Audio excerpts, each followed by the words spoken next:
الصلاۃ والسلام علیک یا رسول اللہ الصلاۃ والسلام علیک یا رسول اللہ وعلی آلک و اصحابک یا حبیب اللہ وعلی آلک واصحابک یا حبیب اللہ الصلاۃ والسلام علیک یا نبی اللہ الصلاۃ والسلام علیک یا نبی اللہ وعلی آلک و اصحابک یا نور اللہ۔ اصحابک یا نور اللہ۔ ہم نماز کی توہین کے تعلق سے ہم سیکھ رہے تھے کہ نماز کی توہین کفر ہوتی ہے، تو ہم سے یہ کفر نہ سرزد ہو جائے تو ہم کو ابھی احتیاط کرنی پڑے گی۔ اللہ تعالیٰ ہم سب کو کفر سے ہمیشہ بچائے۔ آمین۔ سوال، نماز کے لیے مسجد کی طرف جاتے ہوئے کہا، نماز کے لیے جا رہے ہیں مسجد میں، کتنی اچھی بات ہے نا، سبحان اللہ۔ لیکن کیا کہتے ہوئے جا رہے ہیں؟ ذرا ٹکریں مار کر آتا ہوں۔ معاذ اللہ۔ اللہ اکبر۔ کیا حکم ہے اس کے لیے؟ نماز کے لیے جاتے ہوئے کہہ رہے ہیں کہ ٹکریں مار کر آتا ہوں، اگر نماز کی توہین کے طور پر ہے تو یقیناً کفر ہے۔ ہاں، اگر اس نے انکساراً اپنی نماز کے لیے الفاظ کہے تو کفر نہیں ہوگا۔ نماز کو بوجھ سمجھنا، اللہ اکبر۔ نماز کو بوجھ تصور کرنا کیسا ہے؟ نماز کو ناپسند سمجھتے ہوئے بوجھ تصور کرنا کفر ہے۔ اللہ اکبر۔ فقہاء کرام فرماتے ہیں جو شخص فرض نماز کو ناپسند کرے وہ کافر ہے۔ اللہ اکبر۔ میرے آقا اعلیٰ حضرت امام علیہ سنت امام اشہ امام احمد رضا خان فرماتے ہیں، رمضان خصوصی گرمیوں کے روزے نماز خصوصاً جاڑوں کی سردیوں میں صبح اور عشاء کی نفس امارہ پر دشوار ہوتی ہے۔ ٹھنڈی کے موسم میں، بارش کے موسم میں صبح بھی ٹھنڈی، رات میں ٹھنڈی، فجر کی نماز میں اٹھو پھر وضو کرو ٹھنڈے ٹھنڈے پانی سے، پھر رات کو عشاء میں وضو کرو ٹھنڈے پانی سے، تو نفس امارہ کو دشوار گزرتی ہیں۔ اور رمضان کے گرمی کے روزے نفس کو بھاری پڑتا ہے، تو اس سے کافر نہیں ہوتا، اس سے کافر ہے۔ اب میں منہ سے نکلا نا، یہ مطلب نفس کو بھاری پڑتا ہے، تو نماز کو بھاری بوجھ سمجھنا توہین کی نیت سے تو کفر ہو گیا، لیکن وہ نفس کو مار کے عمل کرنا ہے، جبکہ دل سے احکام کو حق کو نافع جانتا ہے، وہ جانتا ہے کہ نماز تو نفع والی بات ہے، لیکن وہ اس پہ دشوار گزر رہا ہے۔ ہاں، اگر دل سے زبان سے کہے یا نہ کہے، صرف دل میں بھی اگر نماز کو بیکار اور روزے کو مفت کا فاقہ جانے تو ضرور کافر ہے۔ اللہ اکبر۔ فاقہ مطلب جو کھانا نصیب نہیں ہوتا ہے، بھوکا رہ جاتا ہے نا، 2 ٹائم کھانا نصیب نہیں ہوتا، 2 ٹائم بھوکا رہ گیا تو 2 ٹائم کا فاقہ ہو گیا۔ میٹھے میٹھے صاحب، نماز احکام شریعت کے معاملے میں زبان اور دل کو بہت قابو میں رکھنے کی ضرورت ہے، کہیں ایسا نہ ہو کہ معمولی سی لغزش ہمیشہ کے لیے جہنم میں پہنچا دے۔ اللہ اکبر۔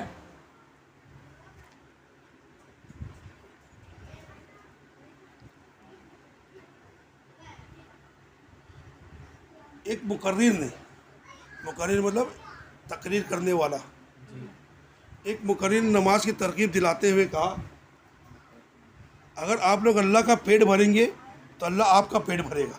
اللہ اکبر۔ اللہ اکبر۔ اللہ اکبر۔ سمجھا آپ لوگ؟ ہاں بھائی۔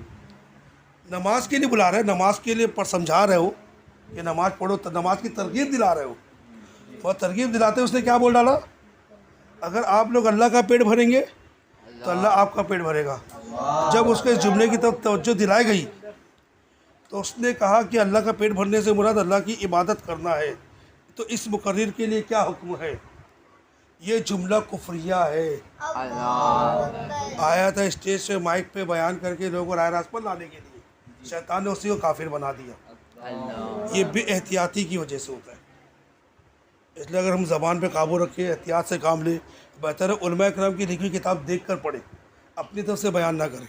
اپنی طرف سے بیان کرنے میں ایسے ہی الفاظ نکل جاتے ہیں مجھ سے، سمجھے نا، اور دیکھ کے بیان کرنے میں ہم سے لغزش نہیں ہوگی، کہ علماء کرام بہت احتیاط سے، سنی علماء کرام بہت احتیاط سے کتاب لکھتے ہیں، سبحان سمجھے اللہ۔ نا۔ تو کسی سنی عالم کی کتاب دیکھ کر پڑھی جائے اگر تقریر کرنا ہی ہے تو، انشاءاللہ۔ اس سے ان کا لکھنے کا بھی اور زیادہ حق ادا ہو جائے گا۔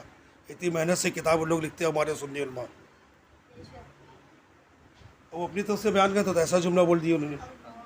اللہ کا پیٹ بھرنا کے معنی کہ اللہ کی عبادت کرنا جو اس نے بتائے، یہ بھی سراسر غلط ہوا۔